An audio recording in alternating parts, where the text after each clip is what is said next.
ప్రభువైన యేసయ్య నామములో పిల్లరా అందరికీ కూడా వందనాలు తెలియపరుస్తున్నాను. దేవుని మహాకృపను బట్టి మనకిచ్చిన మరొక దినాన్ని బట్టి సమస్త మహిమ ఆయనకే కలుగును గాక. హల్లెలూయా. దేవుని సన్నిధిలో ఒక దినము గడపటము 1000 దినాల కంటే శ్రేష్టమని దేవుడు చెప్పాడు. ఈరోజు చేరి వచ్చిన మీ అందరూ ధన్యులై ఉన్నారు. వాక్యం విని వాళ్ళందరూ కూడా ధన్యులై ఉన్నారు. చూడండి, చాలా మంది ఈ లోకంలో నేను ఘనపరచబడాలి, నేను హెచ్చించబడాలి, నేను ఘనపరచబడాలని ఆశపడుతూ ఉంటాను. ఆశపడడంలో తప్పులేదు. ఘనపరచబడాలంటే దేవుడు చెప్పే మార్గంలో వెళితే దేవుడు నేను ఘనపరుస్తాడు. నీ పనిలో ఘనపరుస్తాడు, నీ చదువులో ఘనపరుస్తాడు, నీ కుటుంబాన్ని ఘనపరుస్తాడు, నీ వ్యక్తిగత జీవితాన్ని ఘనపరుస్తాడు, నువ్వు చేస్తున్న జాబును ఘనపరుస్తాడు, జాబులో నేను ఘనపరుస్తాడు, నీ వ్యాపారంలో ఘనపరుస్తాడు, నీ చేతి పనిలో ఘనపరుస్తాడు. లేదా నీవు ఏ విషయంలో ముందుకు సాగుతున్నావో ఆ విషయంలో దేవుడిని నేను ఘనపరుస్తాను. ఈరోజు నేను అడుగుతున్నాను, నేను ఘనత పొందాలి అని నేను అడిగితే అందరం ఇష్టపడి చేతులెత్తాం. తప్పు లేదు, ఘనపరచబడాలి, సమాజంలో ఘనపరచబడాలి, అన్ని విషయాల్లో ఘనపరచబడాలి. ఈరోజు దేవుడు మనల్ని కోరుకుంటున్నాడు, నా కుమార్తె, నా కుమారుడా, నీవు ఘనపరచబడాలి అంటున్నాడు. ఈరోజు వర్తమానం ఏంటంటే, దేవుని చేత ఘనపరచబడాలన్నా లేదా నువ్వు ఘనపరచబడాలన్నా ఏం చేయాలి? దేవుడి స్తోత్రం కలుగును గాక. హల్లెలూయా. ఘనత ఎలా పొందుతాం? ఈరోజు అంశం ఏంటి? ఘనతను ఎలా పొందుతాం? నెంబర్ 1 చూద్దాం. ఘనత పొందాలని ఎంతమందికి ఆశ ఉంది? ఏమండి, నీ చేతి పనిలో ఘనత పొందొచ్చు, నువ్వు చేసుకున్న జాబ్లో ఘనత పొందొచ్చు, నీ ఇంటి ద్వారా ఘనత పొందొచ్చు, నీ ఇంట్లో ఘనత పొందొచ్చు. ఘనత అంత సులభంగా రాదు.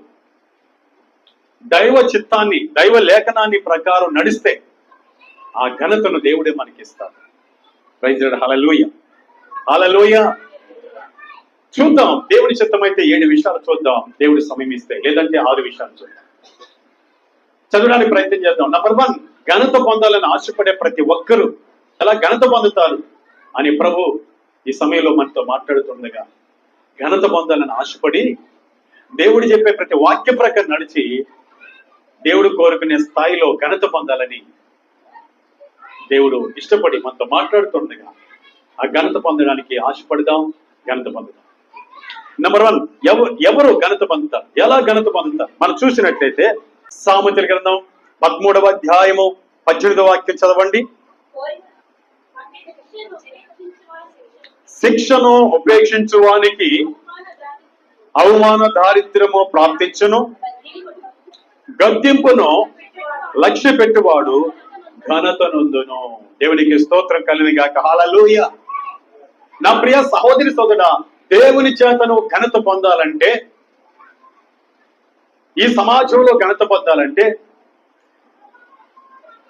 నీవు ఏ పరిస్థితుల్లో ఉన్నప్పటికీ దేవుడి చేత ఘనత పొందాలంటే, దేవాతి దేవుడు తన వాక్యములోంచి మనతో మాట్లాడుతున్నాడు. ఏం చెప్తున్నాడు తెలుసా? ఆయన సామెతల గ్రంథం 13వ అధ్యాయం 18వ వాక్యం 2వ లైన్ చూసినట్లయితే, గద్దింపును లక్ష్య పెట్టువాడు ఘనత పొందును. దేవునికి స్తోత్రం. హల్లెలూయా. ఒక తల్లి నిన్ను గద్దిస్తున్నప్పుడు, ఏమండి, ఒక తండ్రి నిన్ను గద్దిస్తున్నప్పుడు ఆ గద్దింపుకు నువ్వు లోబడాలి. భార్య, ఏమండి, భర్తను గద్దించడం కాదు, కొన్ని సందర్భాల్లో గద్దించక తప్పదు. ఎందుకంటే పొరపాట్లు చేస్తున్నప్పుడు భార్య కూడా గద్దించడం తప్పలేదు. అలాగే భర్త భార్యని సరిచేస్తున్నప్పుడు, గద్దిస్తున్నప్పుడు లోపడితే, అలాగే తల్లిదండ్రులు పిల్లల్ని గద్దించేటప్పుడు లోపడితే, అలాగే సంఘ కాపరి సంఘ బిడ్డలు సరైన క్రమంలో లేనప్పుడు గద్దించినప్పుడు లోపడితే వారు ఏం పొందుతారంట? ఘనత పొందుతారు. దేవుని స్తోత్రం. హల్లెలూయా. ఆ గద్దింపును లక్ష్య పెట్టాలి. ఎందుకు గద్దించాడు? నా భర్త ఎందుకు గద్దించాడు? నా తండ్రి ఎందుకు గద్దించాడు? నా తల్లి ఎందుకు గద్దించింది? నా సంఘ కాపరి ఎందుకు గద్దించాడు అని ఆ గద్దింపును లక్ష్యము చేస్తే, మనసును ఉంచుకుంటే, ఆ గద్దింపును స్వీకరిస్తే మనకు ఘనత వస్తుంది. ఘనత ఎలా వస్తుంది తెలుసా? ఆ గద్దింపు నువ్వు తీసుకుంటే ఆ గద్దింపు ద్వారా బుద్ధి వస్తుంది. ఏమొస్తుందండి? ఆ గద్దింపుతో ఏమొస్తుంది? బుద్ధి వస్తుంది, జ్ఞానం వస్తుంది. ఆ జ్ఞానము, ఆ బుద్ధి నీకు ఘనతను తెచ్చిపెడుతుంది. హల్లెలూయా. బుద్ధి జ్ఞానం సామాన్యంగా రావు. ఏమండి, క్రమశిక్షణలో వస్తాయి, గద్దింపులు వస్తాయి. ఈ గద్దింపును మనం లక్ష్యం చేయాలి. ఈ లక్ష్యం చేసినప్పుడే గద్దింపుని మనకు బుద్ధి జ్ఞానం వస్తుంది. చూడండి, అదే సామెతల గ్రంథంలో చూసినట్లయితే సామెతల గ్రంథం 15వ అధ్యాయం 5వ వాక్యాన్ని మనం చదువుకుందాం. మూఢుడు తన తండ్రి చే శిక్షను తిరస్కరించును, గద్దింపునకు లోబడిన వాడు బుద్ధిమంతుడుగును. దేవుని స్తోత్రం. గద్దింపును లక్ష్యం చేసి ఆ గద్దింపుకు లోబడితే ఆ మనుషుడు, ఆ యొక్క కుమార్తె గాని, ఆ కుమారుడు గాని, ఆ సంఘము గాని, ఆ భార్య గాని లేదా భర్త గాని ఏమవుతాడో తెలుసా? బుద్ధిమంతులు అవుతారు. ఆ బుద్ధి వాళ్ళు ఏం చేస్తారు తెలుసా? ఘనతనిస్తుంది, ఘనపరుస్తుంది. నా ప్రియ సహోదరి సోదరా, ఎప్పుడైతే ఆ గద్దింపుని తిరస్కరిస్తారో అట్టి వారు ఎవరో తెలుసా? సామెతలు 15:5వ వాక్యం మొదట ఆయన చూస్తే ఎవరంటే వాళ్ళు మూఢుడు తన తండ్రి చే శిక్షను తిరస్కరించును. తండ్రి గద్దించినప్పుడు, తల్లి గద్దించినప్పుడు, సంఘ కాపరి గద్దించినప్పుడు తిరస్కరిస్తారే, వీళ్ళెవరో తెలుసా? మూఢులు, మూర్ఖులు. ఈ మూర్ఖులకి ఈ గద్దింపును స్వీకరించలేదు కాబట్టి, ఈ గద్దింపుకు లోబడలేదు కాబట్టి వీళ్ళకి ఎన్నటికీ ఘనత రాదు. వీళ్ళు ఎక్కడ గణపరచబడరు. దయచేసి సహోదరి సోదరా, ఈ దినం నుంచి ఘనత పొందాలంటే మనం ఏం చేద్దాం? గద్దింపును లక్ష్యం ఉంచుదాం. నీ పైన ఒక పై అధికారి ఉన్నాడు, నీ పైన యజమానుడు ఉన్నాడు, నీ ఆఫీసులో గాని, నువ్వు పనిచేసే స్థలంలో గాని పైవారు నేను గద్దించినప్పుడు ఆ గద్దింపు లక్ష్యం చేస్తే చక్కటి జ్ఞానం పొందుతావు, చక్కటి పని నేర్చుకుంటావు, చక్కటి బుద్ధి తెచ్చుకుంటావు. భవిష్యత్తులో నీవేమవుతావు? ఘనపరచబడతావు. దేవుడికి స్తోత్రం కలిగిందిగా. హల్లెలూయా, హల్లెలూయా. ఎందుకని నేను గద్దిస్తున్నాడు, ఎందుక మనం గద్దిస్తున్నావు, ఎందుకంటే సంఘ కాపరి గద్దిస్తున్నావు అని తిరస్కరిస్తే మూఢుడిగా మిగిలిపోయి, మూర్ఖుడిగా మిగిలిపోయి ఎన్నటికి కూడా చెప్పాలి ఎన్నటికి కూడా ఘనత పొందలేవు. ఇంకా చూసినట్లయితే ఇదే సామెతల గ్రంథంలో 3వ అధ్యాయం, దయచేసి చూడండి, 3వ అధ్యాయం 12వ వాక్యం చదువుకుందాం. 3వ అధ్యాయము 12వ వాక్యం. తండ్రి తనకిష్టుడైన కుమారుని గద్దించు రీతిగా యెహోవా తాను ప్రేమించు వారిని గద్దించును. ఎందుకు గద్దిస్తున్నాడు తెలుసా? ఒక తల్లిని ఎందుకు గద్దిస్తుంది తెలుసా? ఒక తండ్రిని ఎందుకు గద్దిస్తున్నాడు తెలుసా? దేవాది దేవుడు అంటున్నాడు, ఒక తండ్రి తన కుమారుని ప్రేమించినప్పుడు గద్దిస్తాడు కదా, అదే రీతిగా నేను ప్రేమించే వారిని నేనేం చేస్తాను? గద్దిస్తాను. ఆ రీతిగా. హల్లెలూయా. ఎందుకు గద్దిస్తాడంటే బుద్ధి రావడానికి, జ్ఞానం రావడానికి, తెలివి రావడానికి, తద్వారా ఘనత రావడానికి. కనుక గద్దింపుని ఏం చేద్దాం? స్వీకరిద్దాం, లేదా లక్ష్యం ఉంచుదాం. ఆ గద్దింపుకు మనం లోబడదాం. ఆ గద్దింపు ద్వారా మనం ఘనత పొందుతాం. దేవుడి స్తోత్రం. హల్లెలూయా. ఒకనొక రోజు నా సహోదరి సోదరుడా, దావీదు భయంకరమైన పొరపాటు చేసేసాడు. బెత్షెబాతో పాపం చేసేసాడు. ఆ పాపాన్ని కప్పిపెట్టుకోవడానికి బెత్షెబా యొక్క భర్త గారిని చంపించాడు. ఏమండి, ఏమి ఎరగనట్టుగా ఉన్నాడు. అంతఃపురంలో చక్కగా కొనసాగుతున్నాడు, రాజ్యాన్ని పరిపాలన చేస్తున్నాడు.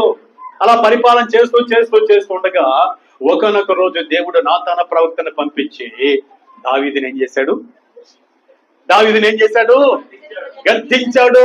ఆ మనుషుడివి నీవే, ఆ పాపం చేసిన మనుషుడు నీవే అన్నప్పుడు ఏమండి, ఆ గద్దింపును దావీదు ఏం చేశాడు? లక్ష్యముంచాడు, స్వీకరించాడు. గనుక తన ప్రాణం దక్కింది.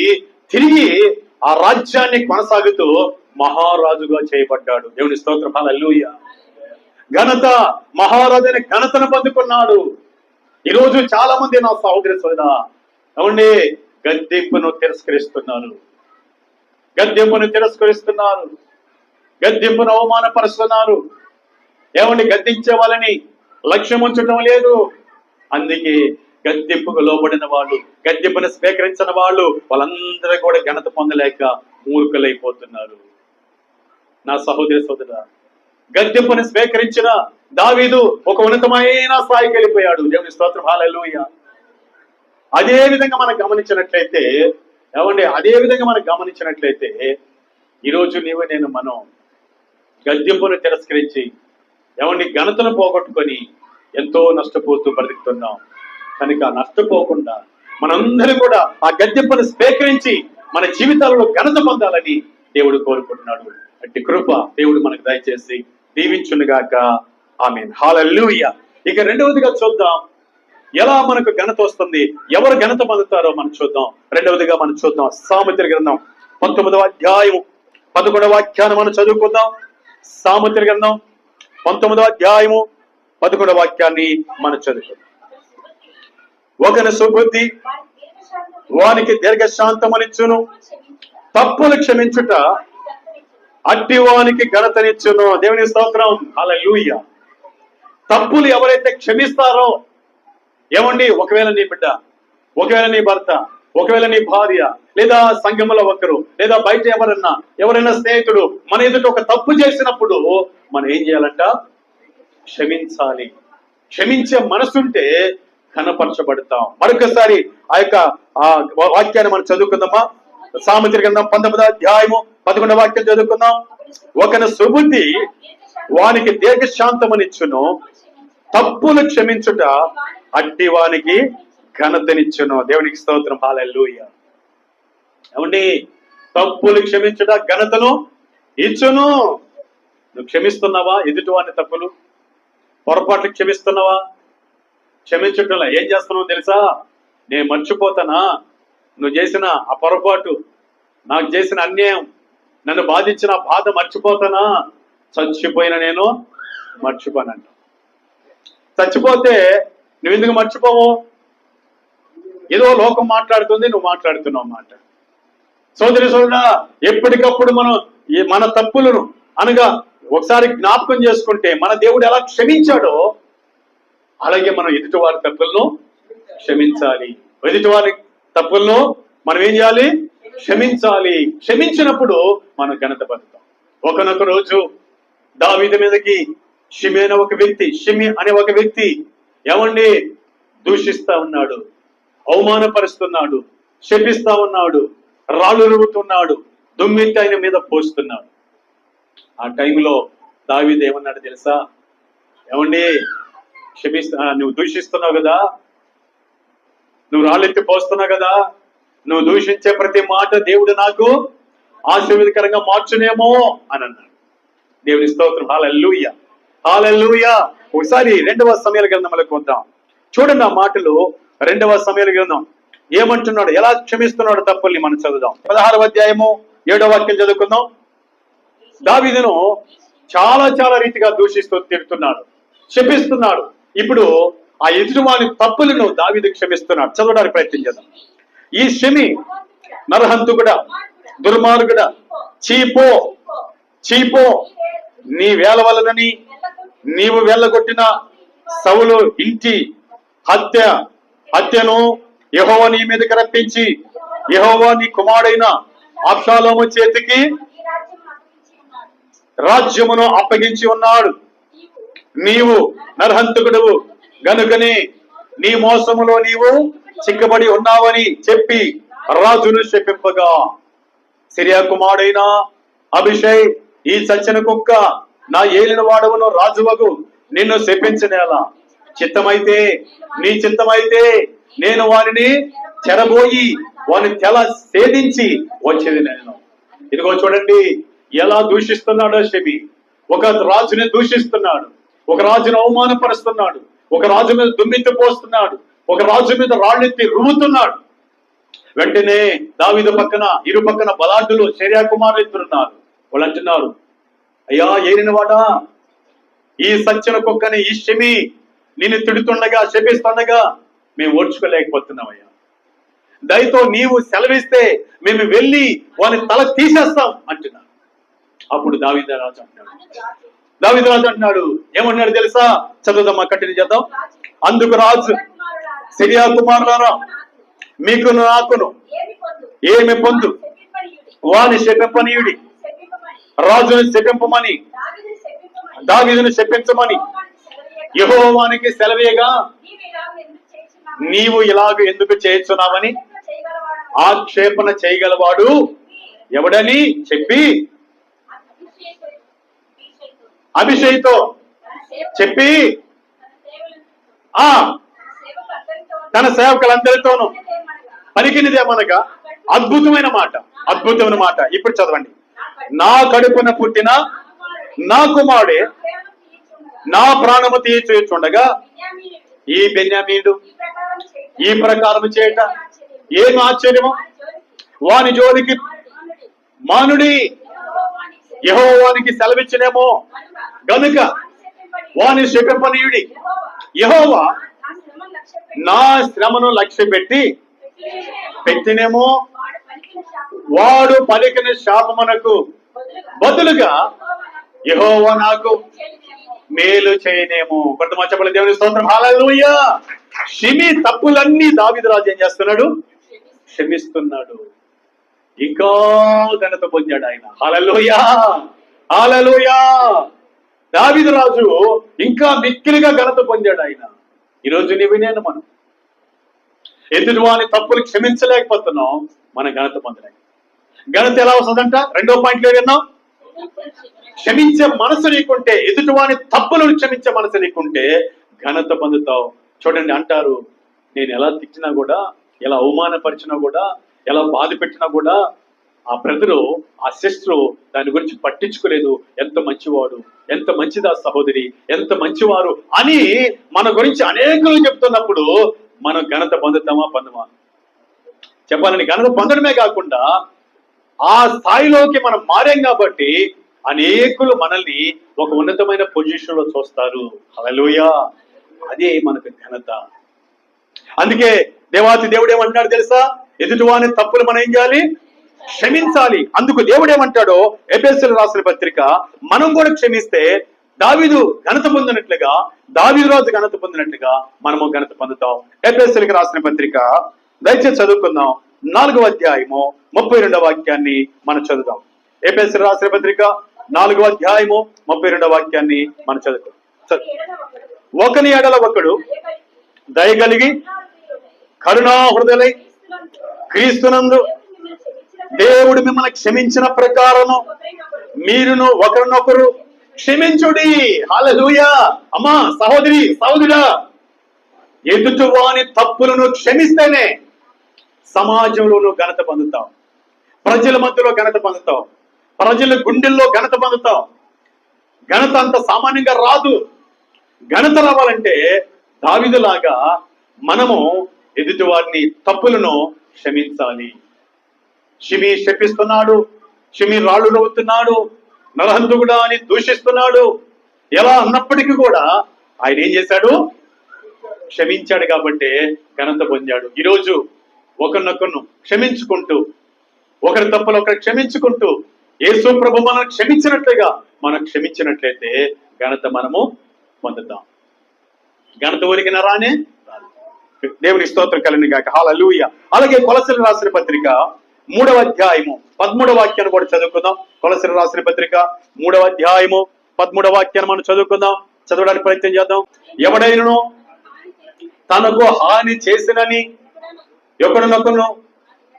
ఒకరినొకడు అనుకుని ఎడల ఒకరికొకడు సహించుచు ఒకరినొకడు క్షమించుడి. అప్పుడు ప్రభు మిమ్మును క్షమించులాగన మీరును క్షమించుడి. హల్లెలూయా. ఇక్కడ ఏం చెప్తున్నాడంటే కొలస్సీ రాసిన పత్రికలో ఏం చెప్తున్నాడో తెలుసా? ఆయన ఎవడైనను తనకు హాని చేసినని ఒకరినొకడు అనుకుని ఎడల ఒకరినొకడు సహించుచు ఒకరినొకడు క్షమించుడి. ప్రభువు మిమ్మల్ని క్షమించలాగున మీరును క్షమించుడి. హల్లెలూయా. ఒకవేళ ఒకడు ఎవరైనా హాని చేస్తుంటే మనకు ఆ వ్యక్తిని మనం ఏం చేయాలి? క్షమించాలి. ఒకరికొకరు క్షమించుకోవాలి. ప్రభు మనల్ని క్షమించినట్లుగా మనం కూడా ఏం చేయాలి? వారి తప్పులు క్షమిస్తే ఘనత పొందుతాం. ఎవరు క్షమించారండి? దావీదు క్షమించాడు. ఆ తర్వాత మన ప్రభువైన యేసుక్రీస్తు ఏమండి, ఆయన మొట్టమొదటిగా క్షమించే గుణం మనకి నేర్పించారు. ఈరోజు క్షమిస్తున్నావా? ఏమండి, పొరపాటు చేశారని ఇంట్లో వాళ్ళు, బయట వాళ్ళు, సంఘముల వాళ్ళు, లేదా నేను బాధ పెట్టారు, లేదా అవమానపరిచారు, లేదా ఎగతాళి చేశారు, లేదా హేళన చేశారు, నువ్వేం చేస్తున్నావు? క్షమించట్లే, పగ తీర్చుకుంటున్నావు. అదే రీతికి ఎగతాళి చేయాలని చూస్తున్నావు, అదే రీతికి అవమానం చేయాలని చూస్తున్నావు. అలాంటప్పుడు నీకు ఘనత రానే. ఘనత రావాలంటే చెప్పాలి, ఎదుటివాని తప్పులు మనం క్షమించినప్పుడు ఘనత దేవుడు మనకు ఇస్తాడు. అట్టి కృప పరిశుద్ధాత్మ దేవుడు మనకు సహాయం చేయను గాక. హల్లెలూయా, హల్లెలూయా. కనుక ఘనత పొందాలని ఆశ ఉంటే మొట్టమొదటిగా మనం ఏం చేయాలంట? మొట్టమొదటిగా ఏం చేయాలి? గద్దింపును లక్ష్యం చేయాలి. రెండవదిగా ఏం చేయాలి? తప్పులు క్షమించాలి. ఎదుటి వారి తప్పులు నువ్వు ఘనత పొందుతావు. మూడవదిగా మనం చూద్దాం, సామెతల గ్రంథంలోకి వచ్చేద్దాం. 17వ అధ్యాయము 14వ వాక్యంలోకి వద్దాం. సామెతల గ్రంథం 17వ అధ్యాయము 14వ వాక్యం మనం చదువుకుందాం.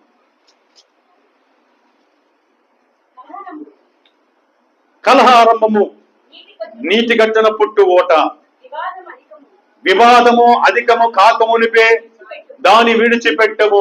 దేవుని స్తోత్రం, హల్లెలూయా. ఏం చేయాలంట? చదవండి మరొకసారి. విడిచిపెట్టము. నా సహోదరి సోదరా, ఎప్పుడైతే కలహానికి నువ్వు దూరంగా ఉంటావో నువ్వు ఘనత పొందుతావు. ఇంకా మనం లోతైన వాక్యాన్ని చూద్దాం. సామెతల గ్రంథం 20వ అధ్యాయము 3వ వాక్యాన్ని చూసినట్లయితే ఇక్కడ అద్భుతమైన మాట ఉంటది. ఆ మాట చదవడానికి. కలహమునకు దూరముగా ఉండుట నరులకు ఘనత, మూర్ఖుడైన ప్రతి వాడును పోరినే కోరును. పోరంటే తగువులు లేదా గొడవలే కోరును. ఏమండి ఘనత ఎలా వస్తుందంట? చెప్పాలి. కలహమునకు దూరంగా మనం ఉంటే నిజంగా మనకు ఘనత వస్తుంది. కలహానికి కాలు తవ్వకూడదు. మనం దేవుని పిల్లలంగా ఘనత పొందాలంటే కలహానికి కాలు తవ్వకూడదు. అవును, ఒక్కొక్క ఇంట్లో చూడండి, భార్య గీరుతా ఉంటది, ఒక్కొక్క ఇంట్లో భర్త గీరుతా ఉంటాడు. దేనికి? కలహానికి. ఒక్కొక్క ఇంట్లో పిల్లలు గీరుతుంటారు, ఒక్కొక్క సంఘంలో ఎవరొకరు గీరుతా ఉంటారు కలహానికి. కలహానికి ఏం చేయాలి? మనం దూరంగా ఉండాలి. కొన్ని గ్రామాల్లో చూస్తుంటాం, ఇంటి పక్కన వాళ్ళు గీరుతా ఉంటారు, కలహానికి రోవుతా ఉంటారు, కాళ్ళు రోవుతా ఉంటారు. వద్దు, అలాంటి వాళ్ళకి మనం దూరంగా ఉందాం. అలాంటి కలహానికి దూరంగా ఉందాం. మరొకసారి చదువుకుందాం. సామెతలు 23 చదువుదాం. సామెతల గ్రంథం 20వ అధ్యాయం 3వ వాక్యం. కలహమునకు దూరముగా ఉండుట నరులకు ఘనత, మూర్ఖుడైన ప్రతి వాడును పోరునే. సోదరి సోదరా, నువ్వు మూర్ఖుడు కాదు, నువ్వు దేవుని కుమార్తెవి, దేవుని కుమారుడివి. దైవ జ్ఞానంతో తన మాటలతో నేను చక్కగా పెంచుతున్నాడు దేవుడు. నువ్వు తెలియని వాడివి, తెలివి కలిగిన దానివి. కాబట్టి ఏమండి, కలహానికి ఎలా ఉండాలి? దూరంగా ఉండాలి. ఎందుకు దూరంగా ఉండాలి చెప్పండి? ఘనత పొందడానికి. దేవుని స్తోత్రం, హల్లెలూయా. ఎందుకు దూరంగా ఉండాలి మనం? మనకి చేతులు లేక కాదు, మనకు నోరు లేక కాదు, మనకు బలం లేక కాదు, మనకు శక్తి లేక కాదు, జన బలం లేక కాదు, ధన బలం లేక కాదు, కలహానికి ముందుకు పోలేక కాదు. ఎందుకు తెలుసా? కలహానికి దూరంగా ఉండేది ఘనత పొందడానికి. దేవుని స్తోత్రం, హల్లెలూయా. కలహం ఎలాంటిదో తెలుసా? ఇందాక మనం చదివాం 17వ అధ్యాయం 14వ వాక్యంలో. ఏం జరిగింది చెప్పండి? కలహం అంట నీటి గట్టున పుట్టు ఓట లాంటిది. ఆ ఓట ఓడతానే ఉంటది కలహం. కలహం కానీ పెట్టుకున్నావా, ఎప్పుడూ నీటి గట్టులో పుట్టిన ఓట ఎప్పుడు పారుతానే ఉంటది. అందుకే ఆయన ఏం చెప్తాడు? కింద లైన్ చదివితే, వివాదము అధికము కాకమునిపే దాని విడిచిపెట్టము. హల్లెలూయా. ఏం చేయాలా? ఊరికే భార్య మాట్లాడుతా ఉంది అనుకోండి, దాన్ని విడిచిపెట్టలేదు అనుకోండి, ఇంకా భర్త ఏం చేస్తాడు తెలుసా? ఆయనకు పుట్టే కోపం అంట సామాన్యమైన కోపం కాదంట. నువ్వు ఎంత క్షమించన్నా కూడా ఇంకా క్షమించడంట. ఒకసారి చూద్దాం, మాటలు కూడా మీకు అర్థమయ్యేలా చెప్తాను, చదవడానికి ప్రయత్నం చేద్దాం. సామెతల గ్రంథం 6వ అధ్యాయము 34వ వాక్యం చదువుకుందాం. సామెతల గ్రంథం 6వ అధ్యాయం 34వ వాక్యం చదువుదాం. భర్తకు పుట్టు రోషము మహారౌద్రము గలది, ప్రతీకారము చేయ కాలమందు అట్టివాడు కనికర పడుడు. ఎంత గొప్ప ప్రాయచిత్తమైన నీవు చేసిననో వాడు లక్ష్య పెట్టడు. ఎంత గొప్ప బహుమానాలు నీకు ఇచ్చినను వాడు ఒప్పుకొనడు. ఎవరు? భర్త కోపం తెప్పేయద్దు భర్తకి. కలహారంభంగా కాకమునిపే దాని నుండి ఏం చేయాలి? దూరంగా వెళ్ళిపోవాలి. ఒకవేళ భర్తే కాదు, ఒక భార్య అయినా సరే దూరంగా వెళ్ళిపోవాలి. లేదా నీ స్నేహితుడికి నువ్వు దూరం అయిపోవాలి. సంఘములో వాదం వచ్చింది, వివాదం వచ్చింది, కలహం వచ్చింది, దూరం అయిపోవాలి. దేవుని స్తోత్రం, హల్లెలూయా. ఎవరైతే అలా దూరం అయిపోతున్నారో ఆ భర్త ఘనత పొందుతాడు, ఆ భార్య ఘనత పొందుతాయి, ఆ సహోదరు ఘనత పొందుతాడు, ఆ తమ్ముడు ఘనత పొందుతాడు, ఆ యొక్క చెల్లి ఘనత పొందుతుంది. అర్థమైందా? కలహానికి ఎలా ఉండాలంట? దూరముగా పోవాలి. వివాదము అధికము కాకమునిపే. కలహానికి మనము దూరం అయిపోతే ఏం పొందుతాం? ఘనత పొందుతాం. హల్లెలూయా, హల్లెలూయా. మూర్ఖుడైతే ఏం కోరుకుంటాడంట? కోరినే కోరుకోను, కలహాన్నే కోరుకోను. నువ్వు మూర్ఖుడివా లేదా బుద్ధిమంతుడివా? ఘనత పొందాలని కోరుకుంటున్నావు. బుద్ధిమంతుడు అయితే, దేవుడు మాట వినే వ్యక్తి అయితే కలహానికి ఏం చేయాలి? దూరంగా ఉండాలి. కలహం రాకమునిపే, వివాదం కాకమునిపే మన దూరంగా ఉంటే ఘనత పొందుతాం. చూడండి బైబిల్ గ్రంథంలో అబ్రహాము, లోతు వారిద్దరిని మనం చూసినట్లయితే వాళ్ళ కలహానికి ఎంత దూరంగా అయిపోతున్నారు చూద్దాం. దేవుని స్తోత్రం, హల్లెలూయా. అబ్రహాం పశువుల కాపరులు ఉన్నారు, లోతు పశువుల కాపరులు ఉన్నారు. అబ్రహాం పశువుల కాపరులకి, లోతు పశువుల కాపరులకి వివాదం వచ్చేసింది, కలహం వచ్చేసింది. ఏమండి? పశువుల కాపరులకి కలహం వస్తే అబ్రహాం పశువుల కాపరులు వచ్చి అబ్రహాంకి చెప్పారు. అలాగే లోతు పశువుల కాపరులు వచ్చి లోతుకి చెప్పారు. వాళ్ళకి కలహం వచ్చింది. వీళ్ళిద్దరూ కలహం పెట్టుకోవడానికి పశువుల కాపరులు చెప్పినప్పుడు అబ్రహాము ఆ యొక్క కలహానికి ఎంత దూరంగా మారిపోతున్నాడో చూద్దాం. హల్లెలూయా, హల్లెలూయా. చదవడానికి ప్రయత్నం చేద్దాం. ఆదికాండం దయచేసి చదువుకుందాం. 13వ అధ్యాయం 8వ వాక్యం మనం చదువుకుందాం. ఆదికాండం 13వ అధ్యాయము 8వ వాక్యాన్ని మనం చదువుదాం. చూడండి అన్నమాట. కాబట్టి అబ్రహాము, మనము బంధువులము గనుక నాకును నీకును నా పశువుల కాపరులకును నీ పశువుల కాపరులకును కలహం ఉండకూడదు. హల్లెలూయా, హల్లెలూయా. కలహానికి ఏమైపోతున్నాడు అబ్రహాం గారు? దూరం అయిపోతున్నాడు. కలహానికి ఏమైపోతున్నాడు? దూరం అయిపోతున్నాడు. వివాదం కాకమునిపే ఏమండి అబ్రహాం ఏమైపోతున్నాడు? దూరం అయిపోతున్నాడు. అందుకే అబ్రహాము ఘనత పొందాడు. హల్లెలూయా, హల్లెలూయా. కలహానికి దూరం అయిపోయాడు. మనం బంధువులం కనుక. ఏమండి? యేసుక్రీస్తు రక్తములో కడగబడిన మనము ఒక సంఘంగా బంధువులవి. ఏ బంధుత్వం ఇది? ఏ బంధుత్వం ఇది? ఆత్మీయ బంధుత్వం. మన ప్రభైన, మన తండ్రి అయిన యేసు రక్తంలో కడగబడిన బంధుత్వం. మనలో వివాదం ఉండనే, వివాదానికి కలహానికి మనం ఏమవ్వాలి? దూరం అయిపోవాలి. ఎప్పుడు దూరం అవుతామో ఘనతను మనం పొందుతాం. హల్లెలూయా. సామెతలు 20వ అధ్యాయం 3వ వాక్యం ప్రకారం కలహాముకు దూరంగా ఉండేవాడు ఘనత నొందును. హల్లెలూయా. ఇదిగో అబ్రహాం కలహానికి ఏం చేస్తున్నాడు? దూరంగా ఉన్నాడు. కలహాన్ని కోరుకునేవాడు మూర్ఖుడు. కలహానికి దూరంగా ఉన్నవాడు ఎవరండి? ఘనత పొందేవాడు. ఒకవేళ నువ్వు కలహానికి దూరంగా పారిపోతూ ఉంటే నీ భర్త గమనించి, లేదా నీ భార్య గమనించి, లేదా నీ పిల్లలు గమనించి, లేదా సంఘం గమనించి, ఇరుగు వారు గమనించి అతడు ఆమె ఈ గొడవలకు రారండి, వాళ్ళు చాలా మంచి వాళ్ళండి, వాళ్ళు చాలా వినయం కలిగి ఉన్నారండి అని వాళ్ళు చెప్పుకుంటూ పోతున్నారంటే అది మనకు ఘనతగా మారుతుంది. దేవుడి స్తోత్రం. హల్లెలూయా, హల్లెలూయా. ఏమండి? ఇలాంటి మాటలు ఏమండి నీ ఆఫీసుకు పోతే చెప్తారా నీకు ఘనత కలగడానికి? ఈరోజు ప్రభు సన్నిధికి వచ్చి ఆయన ఘనపరచకుండా నీ వ్యాపారానికి వెళితే, లేదా నీ సొంత చేతి పనికి వెళితే, లేదా మరొక పనికి వెళితే ఇలాంటి ఘనత వచ్చే మాటలు వారు చెప్తారా? అందుకే ప్రభు అంటాడు, రాన దగ్గరికి నిన్ను ఘనపరిచే మాటలు చెప్తాను, తెలివి కలిగిన మాటలు చెప్తాను, వచ్చి నేర్చుకో, నీకు విశ్రాంతి దొరుకుతుందని అనేక విషయాలను తెలియపరుస్తున్నాడు. దేవుడి స్తోత్రం కలుగును గాక. హల్లెలూయా. కనుక ఘనత ఎవరు పొందుతారో 3వ పాయింట్లో మనం చూసాం. కలహమునకు దూరంగా ఉండేవారు ఘనతను పొందుతారు. దేవుడికి స్తోత్రం కలుగును గాక. హల్లెలూయా. సమయంలో మనం మరొక మాటను మనం చదువుదాం. 4వ విషయాన్ని చూద్దాం. ఎవరు ఘనత పొందుతారో చదవడానికి మనం ప్రయత్నం చేద్దాం. సామెతల గ్రంథం 29వ అధ్యాయము 23వ వాక్యాన్ని మనం చదువుకుందాం.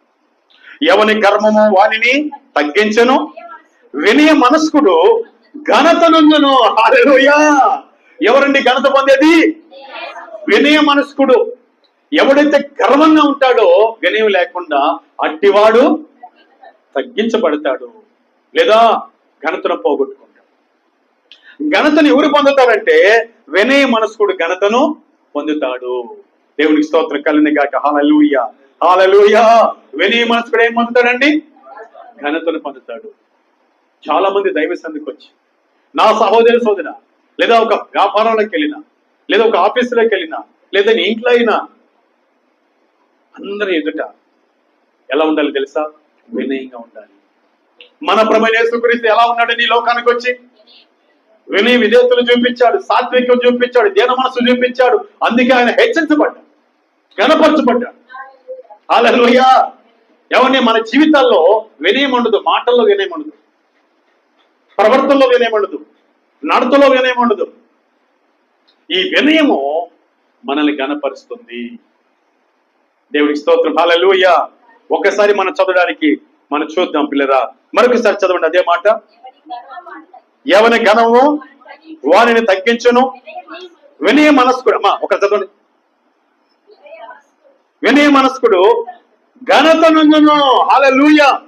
వినయ మనస్కుడు ఘనత నుండును. వినయం ఉండాలి నీలో.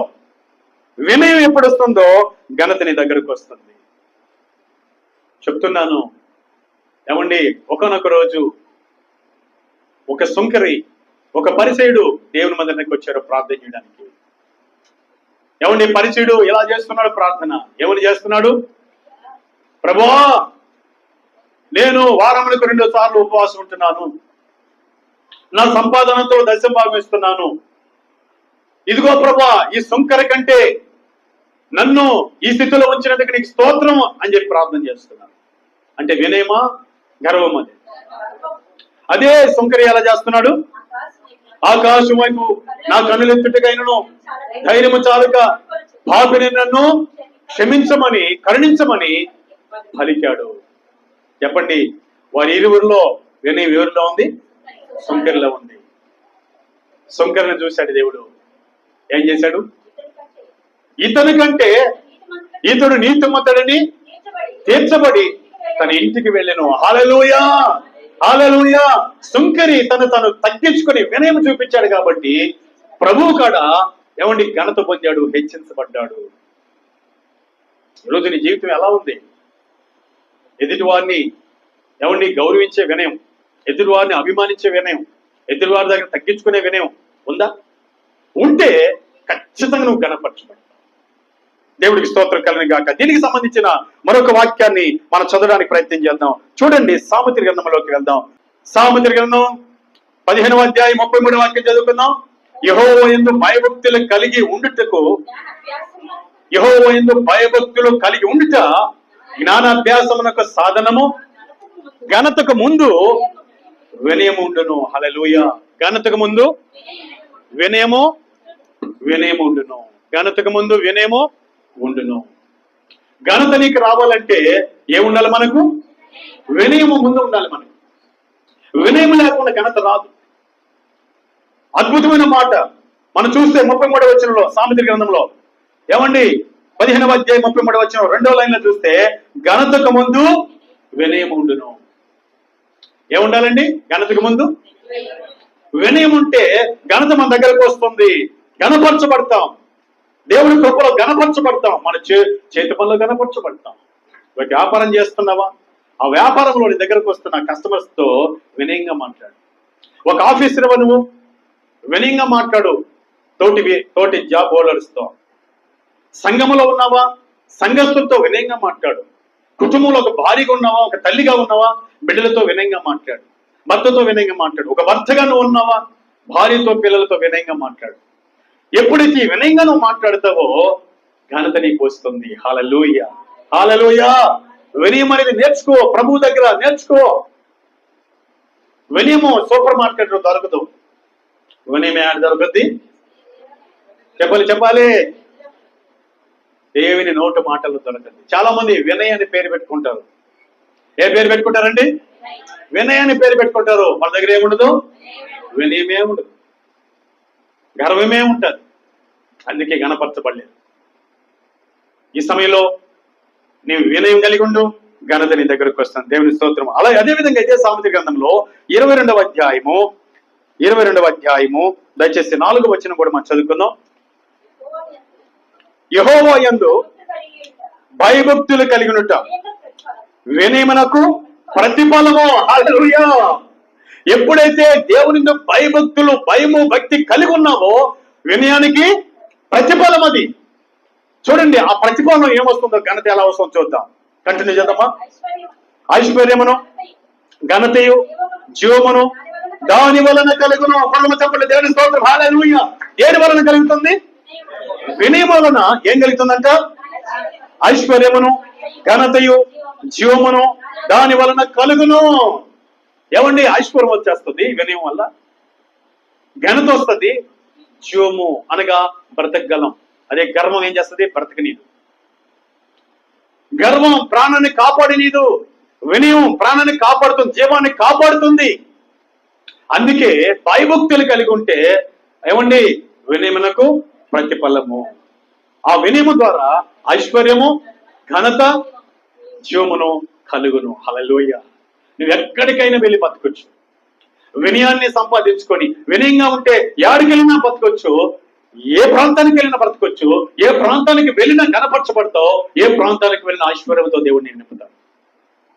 అటు కృప పరిశుద్ధాత్ముడు మనకు సహాయము చేయనుగాక. దేవుని స్తోత్రం. హల్లెలూయా.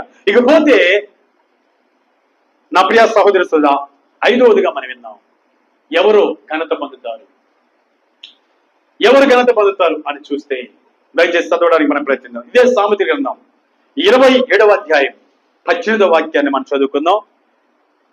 27వ అధ్యాయము 18వ వాక్యాన్ని మనం చదువుకుందాం. 27వ అధ్యాయము 18వ వాక్యం. పెంచువాడు తన యజమానిని మన్నించువాడు ఘనత నందును. హల్లెలూయా. మరొకసారి చదవండి మా. అంజూరపు చెట్టును పెంచువాడు దాని ఫలము తినును, తన యజమానిని మన్నించువాడు ఘనత నందును. పదవ చెప్పండి దేవుని స్తోత్రం.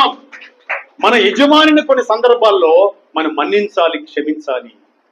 మనకంటే పై వాళ్ళు పొరపాటు చేసినప్పుడు, తప్పు చేసినప్పుడు, మన పట్ల అన్యాయంగా ప్రవర్తించినప్పుడు, లేదా మన పట్ల అసహ్యంగా ప్రవర్తించినప్పుడు, మన పట్ల మరొక రకంలో తప్పులు చేసినప్పుడు మనం వారిని ఏం చేయాలంట? మన్నించాలంటే క్షమించాలి. అప్పుడు మనము ఏం చేయబడతామో తెలుసా? ఘనత పొందుతాం. హల్లెలూయా. హల్లెలూయా. అయ్యా నువ్వు పెద్దోడయండి, నువ్వు జ్ఞానవంతుడై ఉండి మాకందరికి చెప్పాల్సింది పోయి నువ్వే పొరపాటు చేసావు, ఇలా మాట్లాడావు అని చెప్పి ఆ తప్పును క్షమించకపోతే మనము ఘనత పొందలేము. హల్లెలూయా. హల్లెలూయా. హల్లెలూయా. చూడండి సహోదర, అద్భుతమైన మాట. ఎప్పుడైనా నీ యజమానులు, నీ పైన వాళ్ళు నీ పట్ల పొరపాటు చేసినప్పుడు నువ్వు క్షమించావా? నీ పట్ల అసభ్యంగా ప్రవర్తించినప్పుడు నువ్వు క్షమించావా? నీ యజమానుడు నీ పట్ల తొందరపడి ఏదో నిర్ణయం తీసుకున్నప్పుడు క్షమించావా? ఇప్పటి వరకు క్షమించావా? ఒకవేళ క్షమించకపోతే ఈ రోజు నుంచి మనం ఏం చేద్దాం? క్షమిద్దాం. క్షమించినప్పుడు ఏం పొందుతాం? ఘనత పొందుతాం. హల్లెలూయా. ఆసక్తికైన వాక్యం. కొన్ని సందర్భాల్లో నీ యజమాని ఏమైనా అనబోతున్నాడేమో, ఇలాంటి పరిస్థితి వస్తుందేమో, నువ్వు క్షమించకుండా నిర్ణయాలు తీసుకొని యజమానుడు పట్ల నువ్వు ప్రవర్తిస్తావేమో, ఘనతను పోగొట్టుకుంటావని ముందుగానే దేవుడు హెచ్చరిక చేస్తూ మాట్లాడుతున్నాడు. దేవుని స్తోత్రం. హల్లెలూయా. హల్లెలూయా. మరొకసారి ఆ మాట చదివి మనం ముందుకెళ్తాం పిల్లరా. ఆ సామెతల గ్రంథం 27వ అధ్యాయం ఏమంటే 18వ వాక్యం మనం చదువుకో, 2వ లైన్ చదువుకుందాం. తన యజమానిని మన్నించువాడు ఘనత నొందును. బైబిల్లో అద్భుతంగా ఇప్పుడు 3వసారి దావీదు రాజు రాబోతున్నాడు. దావీదు గారు రాబోతున్నాడు. తన యజమానుడు అయినటువంటి సౌలు రాజు అనేక పర్యాయములు ఏమండి దావీదు పట్ల ఏమండి అన్యాయంగా ప్రవర్తించాడు, చంపడానికి ప్రయత్నం చేశాడు.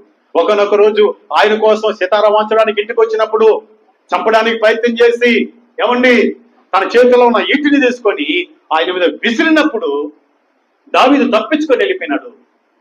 ఆ వీటి వెళ్ళి ఆ గోడకి గుచ్చుకోపోయినాడు. అంత మాత్రం కాదు, అనేక సార్లు ఆయన చంపడానికి ప్రయత్నం చేశాడు. ఫిలిష్తీయుల ద్వారా చంపడానికి ప్రయత్నం చేశాడు. తన కుమార్తెనిచ్చి ఉరిగా ఉండి ఏమంటే ఆమె ఫిలిష్తీయులకి అప్పగించడానికి ప్రయత్నం చేశాడు. అంత మాత్రం కాదు, అదుల్లామా గృహలో దావీదు దాక్కున్నప్పుడు 300 మందిని తీసుకెళ్లి చంపడానికి ప్రయత్నం చేశాడు. ఆయన అనగా దావీదు తన యజమానుని తప్పులు ఏం చేస్తున్నాడు? క్షమిస్తున్నాడు. హల్లెలూయా. ఒకరోజు అదుల్లామా గృహ పరిసర ప్రాంతాలకు వెళ్ళినప్పుడు చాలా చీకటైపోయింది. సౌలు రాజు ఆయన సైనికులందరూ కూడా దావీదు ఎక్కడున్నాడు కనుక్కోలేకపోయారు. అలిసిపోయారు సౌలు రాజు ఆయన సేవకులందరూ. అందరూ అరణ్య ప్రాంతం నిద్రపోయారు. ఆ టైంలో దావీదు బయటకు వచ్చాడు గుహలో నుంచి. ఆయన సేవకులు బయటకు వచ్చారు. సరాసరి చూస్తే సౌలు రాజు పడుకొని బాగా నిద్రపోతున్నాడు. ఆయన ప్రక్కన నీళ్ల బుడ్డి ఉంది, వాటర్ బాటిల్ ఉంది, ఆయన పైన దుప్పటి కప్పుకో ఉన్నాడు. ఇదిగో దావీదు సేవకులు అన్నారు, దావీదా వెళ్ళినవాడా, ఇదిగో నిన్ను చంపాలని ప్రయత్నం చేస్తూ, నిన్ను బాధ పెట్టాలని ప్రయత్నం చేస్తూ వచ్చిన వ్యక్తి దేవుడే నీ చేతులకు చిక్కించాడు. నువ్వేం చేయాలో తెలుసా? ఇదిగో ప్రక్కనే ఈటి నాటు ఉంది. ఆయన పడుకున్న పక్కనే ఈటి నాటు పెట్టుకున్నాడు, నీళ్ళ బుడ్డి పెట్టుకున్నాడు. ఏమండి చూడండి, ఎవరిని చంపడానికి? ఇప్పుడు దావీదే మేల్కొని వచ్చి గుహలో నుంచి బయటకు వచ్చి చూసినప్పుడు మంచి నిద్రలో ఉన్నాడు. ఎవరండి? సౌలు రాజు. దావీదుతో ఉన్న సేవకులు అంటారు, ఇదిగో నీ పగవాడు దొరికాడు. ఆ ఈటి తీసుకొని ఒక్కసారిగా తన కడుపులోంచి నేలకి గుచ్చేయి అన్నాడు. వెంటనే ఏం చేస్తున్నాడు? సహకారులు ఇచ్చిన సలహా తీసుకొని ఏమండి ఆయన తప్పులు క్షమించకుండా ఆయన్ని ఏమండి కడుపులోంచి భూమిలోకి దిగబొడిచాడా? దిగబొడిచే తప్పులు క్షమించాడు కాబట్టి దావీదు కనపరచబడ్డాడు. హల్లెలూయా. ఆ మాటను మనం చదవడానికి ప్రయత్నం చేద్దాం. మొదటి సమూయేలు గ్రంథానికి వద్దాం. మొదటి సమూయేలు గ్రంథం 26వ అధ్యాయము 26వ అధ్యాయము 21వ వాక్యం చదువుకుందాం. అందుకు సౌలు, నేను పాపము చేసి తిని ఈ దినమున నా ప్రాణము నీ దృష్టికి ప్రియముగా ఉండిన దానిని బట్టి నేనిక కీడు చేయను. హల్లెలూయా. అయ్యా, నువ్వు పడవకుండా నన్ను చంపుకొని వెళ్ళిపోయావు, నీళ్ళ బుడ్డి తీసుకొని వెళ్ళిపోయావు, నా వస్త్రపు చెంగు కోసుకొని వెళ్ళిపోయావు, నా ప్రాణాన్ని తీయలేదయ్యా, నన్ను క్షమించావు అని సౌలు రాజు దావీదు గురించి మాట్లాడుతున్నాడు. ఇక్కడ మరొకసారి 20వ వచనం చదువుకుందాం. అందుకు సౌలు, నేను పాపము చేస్తే ఎవరితో చెప్తున్నాడు? ఇప్పుడు ఏమన్నా ఒక రాజు సామాన్యమైన ఒక యవనస్తుడితో చెప్తున్నాడు, దావీదుతో చెప్తున్నాడు. ఏమంటాడండి? నేను పాపము చేసి తిని ఈ దినమున నా ప్రాణము నీ దృష్టికి ప్రియముగా ఉండిన దానిని బట్టి నేనిక కీడు చేయను. అనగా నా ప్రాణాన్ని చంపకుండా నా ప్రాణము నీ దృష్టికి ప్రియముగా ఉన్నందున నువ్వు చంపలేదయ్యా, కనుక నేనిక కీడు నీకు చేయను. నేను ఇక చంపను అన్నాడు, కానీ మళ్ళీ మళ్ళీ చంపడానికి ప్రయత్నం చేస్తూనే ఉన్నాడు. ఆయనను దావీదు యజమాని యొక్క ఏమండి తప్పులను ఏం చేస్తున్నాడు? క్షమిస్తా వచ్చాడు. కంటిన్యూ చేద్దామా. దావీదా, నాయనా నా ఎదుగు తిరిగి రమ్ము, ఎర్రివాడినై నేను బహు తప్పు చేసినగా ఏమండి క్షమించమని అడుగుతున్నాడు. ఎవరినండి? దావీదుని. అంటే యజమానుడు తన పనివాడిని అడుగుతున్నాడు. పనివాడే కదా దావీదు. ఏమండి యజమానుడు వచ్చి పనివాడిని అడుగుతున్నాడు, లేదా తన సహకారిని అడుగుతున్నాడు, అయ్యా నా తప్పులు క్షమించు. ఇప్పుడు దావీదు ఏం చేశాడండి? యజమానుడు తప్పులు ఏం చేస్తున్నాడు? క్షమిస్తున్నాడు. దేవుడి స్తోత్రం. కంటిన్యూ చేద్దాం అన్నమాట. దావీదు చూడండి ఎలా మాట్లాడుతున్నాడు. చూడండి, తప్పు చేస్తున్నప్పటికీ, చంపాలని చూస్తున్నప్పటికీ ఏమంటే గౌరవంగా మాట్లాడుతున్నాడు, అభిమానంగా మాట్లాడుతున్నాడు, ఆప్యాయతంగా మాట్లాడుతున్నాడు. అంటే ఆయన తప్పులు క్షమించేటప్పుడు, ఎదుటి వారిని తప్పులు క్షమించేటప్పుడు, మన యజమానులు తప్పులు క్షమించేటప్పుడు మనం గౌరవంగానే మాట్లాడతాం. ఒకవేళ క్షమించకపోతే ఆవేశంగా ఏమండి బూతులతోనూ కోపంతోనూ మాట్లాడతాం అంటున్నాడు. ఏమంటున్నాడు దావీదు? రాజా, ఇదిగో నీ ఈటె నా యొద్ద ఉన్నది. ఏం చేశాడు దావీదు? పొడవకుండా ఏం చేశాడు? ఆ ఈటిని తను తీసుకొని వెళ్ళిపోయాడు. నీళ్ళ బిడ్డను తీసుకొని వెళ్ళిపోయాడు. తన యొక్క దుప్పటిని కోసుకొని వెళ్ళిపోయాడు. ఎందుకు? గుర్తు కోసం. నేను వచ్చాను, నేను చంపకుండా వెళ్ళాను, ఇకనైనా నన్ను చంపడం మానేసాయి. నా చేతిలో దేవుడు దొరికించినప్పటికీ కూడా నేను చంపలేదు, తప్పులు క్షమించాను అని నిరూపించడానికి వాటిని తీసుకెళ్ళాడు. ఇదిగో నీ ఈటె నా యొద్ద ఉన్నది, నీ పనివారిలో ఒకడు వచ్చి మరొకసారి చదువుదాం, మరొకసారి కంటిన్యూ చేద్దామాట. దావీదు రాజా, ఇదిగో నీ ఈటె నా యొద్ద ఉన్నది, నీ పనివారిలో ఒకడు వచ్చి దాన్ని తీసుకుని వచ్చును. యెహోవా ఈ దినము నిన్ను నాకు అప్పగించెను.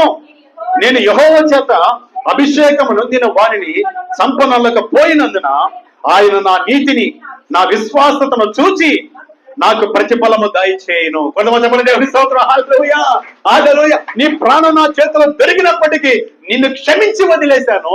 నా విశ్వాసతను చూసి దాని ప్రతిఫలం దేవుడు నాకు దయచేయను, అనగా ఆ ఘనత నాకు ఇచ్చును అని దావీదు మాట్లాడాడు. ఘనత ఇచ్చాడు లేదండి? చెప్పాలి. ఘనతను మహారాజుగా చేసి ఉన్నతమైన పొజిషన్ లో పెట్టాడు. దేవుని స్తోత్రం. హల్లెలూయా. ఇజ్రాయెల్ ప్రజల్ని ఏకదాటిగా 40 సంవత్సరాలు ఏమండి ఇజ్రాయెల్ ప్రజలు ఏదో రాజుగా దేవుడు చేశాడు. దేవుని స్తోత్రం. హల్లెలూయా. ఘనత. కనుక యజమాని తప్పులు మనం ఏం చేయాలి? మన పైవారి తప్పులు ఏం చేయాలి? క్షమిస్తే మనం ఘనత పొందుతాం. అట్టి కృప దేవుడి దయచేయను కాక. హల్లెలూయా. ఎన్ని విషయాలు అయినప్పటికీ 5 విషయాలు. దేవుడి చిత్తమైతే 6 విషయాలు కూడా చెప్పి నేను ముగియడానికి ప్రయత్నించాను. 6 విషయాలు మనం చూద్దాం. మొదటి సమూయేలు గ్రంథం 2వ అధ్యాయం 30 వాక్యాన్ని మనం చదువుకుందాం. మొదటి సమూయేలు గ్రంథం 2వ అధ్యాయము 30 వాక్యాన్ని మనం చదువుకుందాం. చదువుదాం. ఇది ఇక్కడ చాలా స్టోరీ ఉంటుంది. ఇక్కడ ఆ వచనంలో చాలా వచనాలు ఉంటాయి. అలా చదువుకుంటా వస్తాం. చదవడానికి ప్రయత్నం చేద్దాం, సమయమైంది కాబట్టి. మొదటి సమూయేలు గ్రంథం 2వ అధ్యాయం 30 వాక్యం లాస్ట్ వచనాల్లో చూద్దాం. నన్ను గణపరచు వారిని కావున యెహోవాకు ఏదనగా, నన్ను గణపరచు వారిని నేను గణపరచుదును, నన్ను తృణీకరించువారు తృణీకారమందుదురు. ఎవరిని దేవుడు గణపరుస్తాడు? ఆయనను మనం గణపరిస్తే ఆయన మనల్ని గణపరు. ఈ సందర్భం ఏంటంటే, ఏలి కుమారులు ఏమండి దేవుని మందిరంలో యాజకులుగా పనిచేస్తున్నారు. దేవుని ఆలయంలో యాజకులుగా పనిచేస్తున్నారు. కానీ వారు నిజంగా దుర్మార్గులై ఉన్నారు. దేవుని సన్నిధికి తెస్తున్న అర్పణలు ఏమండి బలులు వాళ్ళు దోసుకొని వాళ్ళు తినేస్తున్నారు. దేవుడికి సమర్పించక మునిపే తినేస్తున్నారు. అంతమాత్రం కాదు, ఆ దేవుని మందిరానికి వస్తున్న స్త్రీలతో అసభ్యంగా ప్రవర్తించి వారితో పాపం చేస్తూ శయనిస్తున్నారు. పాపమనే రీతిలో వాళ్ళు శయనిస్తున్నారు. అంతమాత్రమే కాదు, ఈ విషయాన్ని ఏలి తెలుసుకున్నా కూడా, అనగా వాళ్ళ తండ్రి గారు తెలుసుకున్నా కూడా వాళ్ళని కఠినంగా సరిచేయలేదు. వాళ్ళు ఎక్కువగా ప్రేమిస్తున్నారు. ఎలా ప్రేమిస్తున్నాడంటే దేవుడి కంటే ఎక్కువ ప్రేమిస్తున్నాడు. అందుకే దేవుడు అంటాడు, నన్ను గణపరిస్తే, అనగా నా సన్నిధికి వచ్చేటప్పుడు ప్రవర్తన జాగ్రత్తగా పెట్టుకోవాలి. ఆ బలర్పణ నాది, నువ్వు తినకూడదు. ఆ స్త్రీలు వారు నేను సంపాదించుకున్న సొత్తు, వారిని నువ్వు క్షయించకూడదు. ఇవన్నీ చేస్తున్నావంటే నువ్వు నన్ను గణపరచట్లేదు, నన్ను మహింపరచట్లేదు, నన్ను ఏం చేస్తున్నావు? తృణీకరిస్తున్నావు. కనుక నేను తృణీకరిస్తాను, నీకు ఘనతని తీసేస్తానంటూ మాట్లాడుతూ ఒక అద్భుతమైన మాట చెప్తాడు. చూడండి ఆ మాటలు పిల్లరా. 2వ సమూయేలు గ్రంథము 2వ అధ్యాయము 29వ వాక్యం చదువుకుందాం. నా నివాస స్థలమునకు నేను నిర్ణయించిన బలి నైవేద్యములను మీరెలా తృణీకరించుచున్నారు? మిమ్మును కొవ్వుబెట్టుకొనుటకై నా జనులకు ఇశ్రాయేలులో చేయు నైవేద్యములు శ్రేష్ఠ భాగములను పట్టుకొనుచు నాకంటే నీ కుమారులను నీవు గొప్పగా చేయుచున్నావు. ఏలి తన 2 కుమారుల్ని దేవుడి కంటే గొప్ప చేసుకుంటున్నాడు. అందుకే దేవుడు చూశాడు, నన్ను తృణీకరిస్తున్నారు, నీవు గాని నీ కుమారులు గాని తృణీకరించినట్టుగా ఉన్నారు, నన్ను గణపరచట్లా, నన్ను అవమానపరుస్తున్నట్టుగా ఉంది మీరు చేసే పని, వచ్చిన వారిని అవమానపరుస్తున్నట్టుగా ఉంది మీరు చేసే పని అంటూ ఆ 30 వచనంలో లాస్ట్ భాగంలో ఏమన్నాడు తెలుసా? కావున యెహోవాకు ఏదనగా, నన్ను గణపరచు వారిని నేను గణపరచుదును, నన్ను తృణీకరించువారు తృణీకారమందుదురు. దేవునికి స్తోత్రం కలుగునుగాక. హల్లెలూయా. ఏమండి ఏలి కుమారులు హోప్ని ఫినెహాసు ఇద్దరు దేవుణ్ణి కనపరచలేదు. దేవుడు వారిని కనపరచకుండా వాళ్ళ సంపదలుచుకున్నాడు. సంపదలుచుకొని సమయం చూసి వాళ్ళు ఏం చేసేసాడు? చంపేశాడు వాడు. అంతమంది కాదు, వాళ్ళ తండ్రి ఏలి కూడా చనిపోయాడు. నా ప్రియ సహోదరి సోదరా, దైవ సన్నిధికి వచ్చే నీవు, దేవుని మందిరానికి వచ్చే నీవు దేవుని కనపరచడానికి మాత్రమే రావాలి. మరొక ఆలోచనతో మందిరానికి రాకూడదు. స్త్రీలతో అక్రమ సంబంధం పెట్టుకోవడానికి, లేదా దైవ సన్నిధిలో ఉండేది ఏదైనా పొందుకోవడానికి, అంటే నీకు సంబంధం లేని నువ్వు పొందుకోకూడదు. అది దేవుని సంబంధం, ఆ బలి అర్పణ దేవుని సంబంధం. అలా నువ్వు కొనసాగినట్లయితే నువ్వు ధృవీకరించబడతావు. దేవునికి ఇవ్వాలి, దేవుని బిడ్డలు గౌరవించాలి, దేవుని బిడ్డలు అవమానపరచకూడదు, సంఘాన్ని నీచంగా తోడకూడదు. సంఘం ఆయన ఇచ్చిన స్వరక్తంతో సంపాదించిన సొత్తు మన ఆయన్ని ఎంత మాత్రం బాధ పెట్టుకో. సంఘం ఎవరో తెలుసా? సౌలు. ఆనాడు పౌలనే సౌలు ఏమన్నాడు తెలుసా? సౌలా నీవేళ నన్ను హింసించుతున్నావు అంటే, ప్రభా నేనెప్పుడు నిన్ను హింసించానంటే, ఇదిగో నా స్వరక్తం నుంచి సంఘాన్ని నువ్వు హింసిస్తున్నావు, నన్ను హింసించినట్టు అన్నాడు ఆయన. దేవునికి స్తోత్రం కలుగును గాక. హల్లెలూయా. అందరూ కూడా జ్ఞాపకం పెట్టుకోవాలి. దేవుని మందిరికి వచ్చిన నీవు నీ మనసు, నీ హృదయము, నీ నడవడి చాలా జాగ్రత్తగా ఉంచుకున్నట్లయితే, హృదయమారాయణ కనపరిచే వ్యక్తి అయితే దేవుడిని నేను కనపరుస్తాను. ఇదిగో దావీదు రాజు అంటాడు. ఒకసారి మాట చదివితే అద్భుతంగా ఉంటుంది. చదవడానికి ప్రయత్నం చేద్దాం. 118వ కీర్తన 28వ వాక్యం చదువుకుందాం. ఎంత అద్భుతం మాట ఉంటుంది.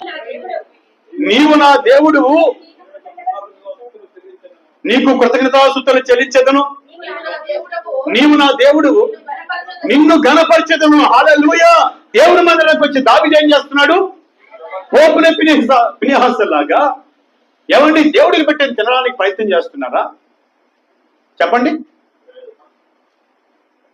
అక్కడికి వచ్చే స్త్రీలతో అక్రమ సంబంధం పెట్టుకోవడానికి, లేదా వారితో శయనించడానికి వస్తున్నాడా? హోప్ని ఫినెహాసులు ఇలా పని చేశారు కాబట్టి, వాళ్ళు దేవుని కనపరచలేదు కాబట్టి దేవుడు వాళ్ళని తృణీకరించి వాళ్ళని చంపేశారు. ఇదిగో దావీదు రాజు అంటాడు, ఆయనలాగా మనం నడుచుకుందాం. మరొకసారి చదువులేన మాట. నీవు నా దేవుడు, నేను నీకు కృతజ్ఞతాస్తుతులు చెల్లించెదను. నీవు నా దేవుడు, నిన్ను ఘనపరచెదను. హల్లెలూయా. ఏం చేయాలి నువ్వు? నన్ను ఘనపరిచేవాడిని నేను ఘనపరుస్తాను, నన్ను తృణీకరించేవాడిని తృణీకరిస్తాను. ఏం చేయాలి నువ్వు? దావీదు రాజు ఏమంటున్నాడు ఇక్కడ? నేను నిన్ను ఘనపరుస్తానయ్యా. నువ్వు ఘనత పొందాలనుకుంటే దేవుణ్ణి నువ్వేం చేయాలి? కనపరచాలి. ఈ రోజు నుంచి ఆయన కనపడతాం. ఈ రోజు నుంచి ఆయన కనపడతాం. ప్రతి విషయంలో కనపడతాం. నోరెప్పి స్తుతులు చెల్లిద్దాం, చేతులెత్తి కనపడతాం, చేసిన ఉపకారాన్ని బట్టి కనపడతాం, ఆయన గొప్పతనాన్ని బట్టి కనపడతాం, ఆయన చిత్తానుసారం నడిచి ఆయన కనపడతాం, ఆయన కొరకు బ్రతకడానికి తీర్మానం చేసుకోవడమే ఆయన కనపడతాం. దేవుడి నిన్ను కనపరుస్తాను. ఇదిగో దావీదు రాజు అంటాడు, అయ్యా నేను నిన్ను కనపరుస్తానయ్యా, నీ కృతజ్ఞతాస్తుతులు చెల్లిస్తానయ్యా అన్నాడు. కాబట్టి దావీదు రాజు నిన్ను ఘనంగా కనపరచు. హల్లెలూయా, హల్లెలూయా. ఈ రోజు నుంచి ఈ ఘనతను పొందాలని ఈ 6 విషయాలు మన ప్రభువైన యేసుక్రీస్తు నీతో నాతో మనందరితో ఆయన చెప్పాడు. హల్లెలూయా. ఎన్ని విషయాలు ఎన్నామండి? 6 విషయాలు. ఎవరు ఘనత పొందేది? నంబర్ 1, గద్దింపును లక్ష్య పెట్టి కొనసాగేవాడు ఘనత పొందుతాడు. తప్పులు క్షమించే వ్యక్తిగా నువ్వు ఉన్నట్లయితే ఎదురువారి తప్పులు నువ్వు ఘనత పొందుతావు. దేవుని స్తోత్రం. హల్లెలూయా. కలహమునకు దూరముగా నువ్వు ఉంటే నరులు ఘనత పొందుతావు. హల్లెలూయా. వినయం మనసులో కలిగి ఉంటే ఘనత పొందుతావు. అలాగనే యజమాను తప్పులు క్షమించే వ్యక్తులుగా మనం ఉంటే మనం ఘనపరచబడతాం. ఇక చివరిగా మన దేవుణ్ణి ఘనపరిస్తే దేవుడు మనల్ని ఈ రీతిగా మన జీవితాలు కొనసాగి దేవుడి చేత మన చేతి పనిలో, మన జాబ్లో, మన కుటుంబంలో, అలాగే మన చదువులో, అన్నిటిలో మనం ఘనత పొందినట్లుగా పరిశుద్ధాత్మ దేవుడు మనందరికీ సహాయం చేసి ఆయనే మనల్ని కనపరిచి దీవించును గాక. Amen. God bless you. Hallelujah. చిన్న ప్రార్థన చేసుకుందాం. మహిమ గల తండ్రి నీకు వందనాలనైనా, మమ్మల్ని, మా కుటుంబాలు, మా జీవితాలు ప్రేమించి ఘనత పొందలేని స్థాయిలో మేము ఉన్నామేమో ఎరిగి మేమందరినీ తండ్రి ఘనత పొందాలని, చదువుకునే బిడ్డలు చదువు ఎందుకు ఘనత పొందాలని, వ్యాపారం చేసే వాళ్ళు వ్యాపారంలో ఘనత పొందాలని, సంఘములో ఉన్నవారు సంఘములో ఘనత పొందాలని, ప్రభా జాబ్ చేసే వాళ్ళు జాబ్లో ఘనత పొందాలని, పాడి పంటల్లో ఘనత పొందాలని, ఆత్మీయతలో ఘనత పొందాలని, ఇదిగో 6 విషయాలు మాతో మాట్లాడారు. మేమందరమే కూడా నాయన నీ వాక్యానుసారం నడిచి నీవిచ్చే ఘనతను పొందుకుంటూ ఈ లోకంలో అనేకులకు ఆశీర్వాదకరం ఉంటుంది. దాయిచూపమని వాక్యం ఉంటున్న ప్రతి ఒక్కరిని ఆ రీతిగా ఘనపరిచి మీ కృపతో నింపమని యేసుక్రీస్తు ఘనమైన నామములో స్తుతించి ప్రార్థన చేసి వేడుకొని పొందుకుంటున్నాము తండ్రి. Amen. God bless you. Praise the Lord. Hallelujah.